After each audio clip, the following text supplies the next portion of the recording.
जैसे मोहम्मद की क्या औकात, पूरे पाकिस्तान में आग लगा देते। और साहब वो जेएनयू में जो घटना घटित हुई उस पर संसद में लोकतंत्र के उस मंदिर में बहस चल रही थी। मध्य प्रदेश का एक सांसद खड़े होकर कहता है कि देशद्रोह का नारा लगा देने से देशद्रोह नहीं हो जाता। हमने भी कहा श्रीमंत, तुम्हारे तो खानदान का रिकॉर्ड है, झांसी की रानी की हत्या करवाने के बाद भी तुम गद्दार नहीं हो।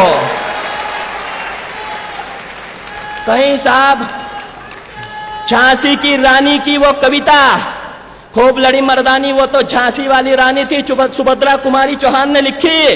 सरकार बदलते ही पाठ्यक्रम से हटा दी जाती है और ऐसे लोगों को आजाद हिंदुस्तान में मंत्री, मुख्यमंत्री और केंद्रीय मंत्री बनाया गया। तब 4 पंक्तियां देशभक्तों के बीच में पढ़ता हूं और सामर्थ्य मिलता है ऐसी पंक्तियों को पढ़ने का श्री सत्तन जी के सानिध्य में।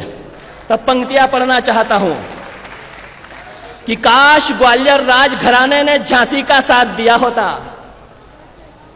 काश ग्वालियर राजघराने ने झांसी का साथ दिया होता, या सिंधिया की तलवारों ने गौरों का लहूपान किया होता, तो चिलचिलाती मरुभूमि में महकती फुलवारी खिल जाती। अरे सिंधिया गद्दार नहीं होता तो 57 में ही आजादी मिल जाती।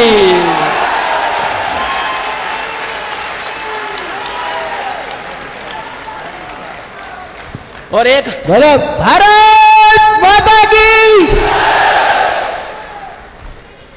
और साहब एक मंत्री हुआ करता था वो मणिशंकर अय्यर, उसने कहा कि एक चाय बेचने वाला व्यक्ति इस देश में कभी भी प्रधानमंत्री नहीं हो सकता है, और नरेंद्र मोदी को तो ऑल इंडिया कांग्रेस कमेटी में चाय का स्टॉल खुलवाएंगे। इस देश की जनता ने जवाब दिया और मणिशंकर अय्यर को चाय का स्टॉल खोलना पड़ा। तो पंक्तियां पढ़ना चाहता हूं कि यूं तो चाय बेचकर भी गुजारा हो रहा था, यूं तो चाय बेचकर भी गुजारा हो रहा था, पर भारती की दुर्दशा पर व्यथित मन रो रहा था। जरा झांक कर देखो भारत के पौराणिक इतिहास में, कंस वध करने वाले कान्हा जन्मे कारावास में, तानाशाहियों सामंतवादियों के मिथ्या भ्रम को तोड़ना पड़ा, और सत्ता के भूखे भेड़िए देश ना बेच दे इसीलिए चाय का धंधा छोड़ना पड़ा।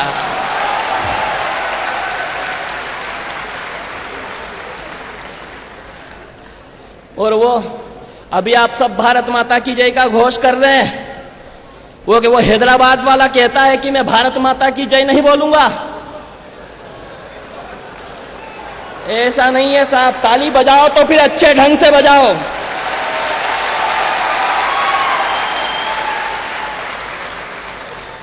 लोगों ने कहा कि स्थितियां नहीं बदली, हमने कहा स्थिति बदली है। इसलिए बदली है कि जब इस देश के तात्कालिक प्रधानमंत्री माननीय मनमोहन सिंह जी हुआ करते थे, तब उस पाकिस्तान के 2 कौड़ी के प्रधानमंत्री मियां नवाज शरीफ ने न्यूयॉर्क में कह दिया था कि हिंदुस्तान के प्रधानमंत्री की हालत तो देहाती महिला की तरह है। यदि मियां नवाज शरीफ ने अपनी अम्मी का दूध पिया है तो आज वही भाषा बोलकर बता दे।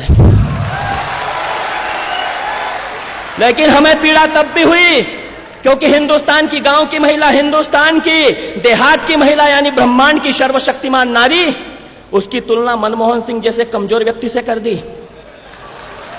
तब पंक्तियां पढ़ता हूं, आपके संस्कारों को आमंत्रित करते हुए पंक्तियां पढ़ना चाहता हूं कि वो देश जो दगाबाज दोगलों से शासित रहा, वो देश जो दगाबाज दोगलों से शासित रहा, उसका वो प्रधान जो स्वयं अपने ही देश से निष्कासित रहा। तम का पुजारी वो जानता नहीं है सत्व को, वो जानता नहीं है हिंदुस्तान की देहाती महिला के महत्व को।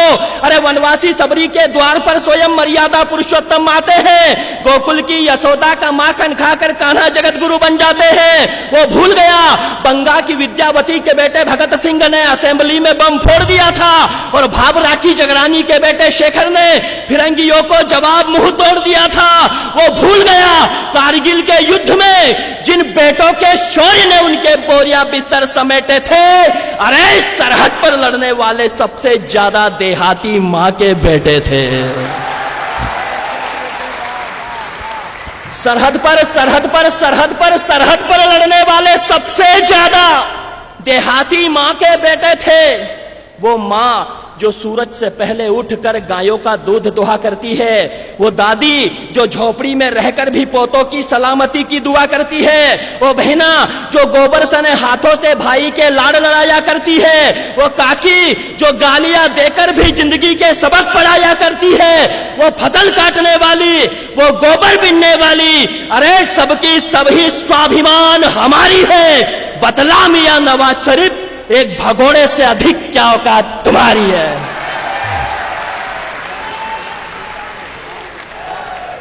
और साहब कहा उसने हैदराबाद वाले ने कि भारत माता की जय नहीं बोलूंगा, तब 4 पंक्तियां राष्ट्र भक्तों के बीच पढ़ना चाहता हूं।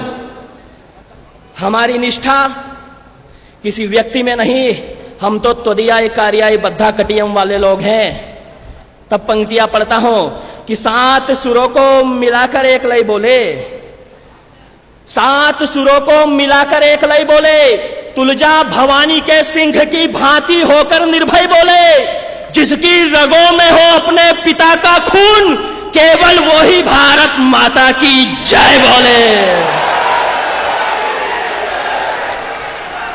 एक बार उठे पूरे सब लोगों के, पूरे सदन में एक एक व्यक्ति के हाथ उठे, भारत माता की, भारत माता की, भारत माता की, वंदे वंदे वंदे।